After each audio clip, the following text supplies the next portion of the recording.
आज की top headlines कुछ इस प्रकार है। TTBF CCS मंजूरी को संभावित रूप से देरी होने का सामना कर सकता है, रोल आउट को टाला जा सकता है। भारत के अगले पीढ़ी के क्लोज कॉम्बैट मिसाइल NGCCM के विकास में नई दृष्टिकोण लिया गया है। जापान ने भारत को निजीतार यूनिकॉर्न नोरा 50 इंटीग्रेशन मास्ट का निर्यात करने की घोषणा की है। साब ने भारत को ऑर्डिनेंस नष्टीकरण के लिए अपनी C-WASP ROV C-WASP ROV पेश की है।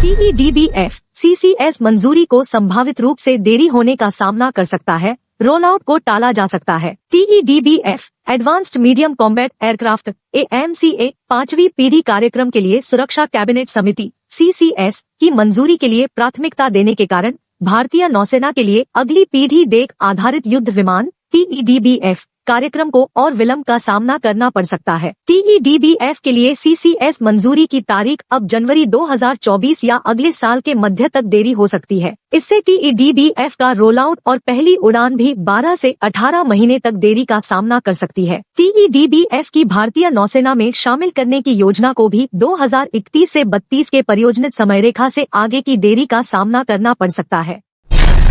भारत के अगले पीढ़ी के क्लोज कॉम्बैट मिसाइल NGCCM के विकास में नई दृष्टिकोण लिया गया है। DRDO और IAF ने NGCCM के विकास के लिए नई दृष्टिकोण अपनाने का समझौता किया है। NGCCM को खुद की विमान ढाली से विकसित करने का फैसला लिया गया है, जो पहले आस्त्रा MK-1 BVRAAM मिसाइल के उपयोग को अस्थायी समाधान के रूप में प्रारंभिक योजना थी। IAF उम्मीदवार है NGCCM से आयुध प्रबंधन और रखरखाव में कार्यक्षमता में काफी बदलाव होगा। DRDO की NGCCM विकसित की जाएगी, जिसमें 50 किलोमीटर से कम दूरी पर कार्रवाई की जा सकेगी। इसमें lock on after launch LOAL क्षमता और हाई ऑफ बोरसाइट निशानेबाजी क्षमता शामिल होगी।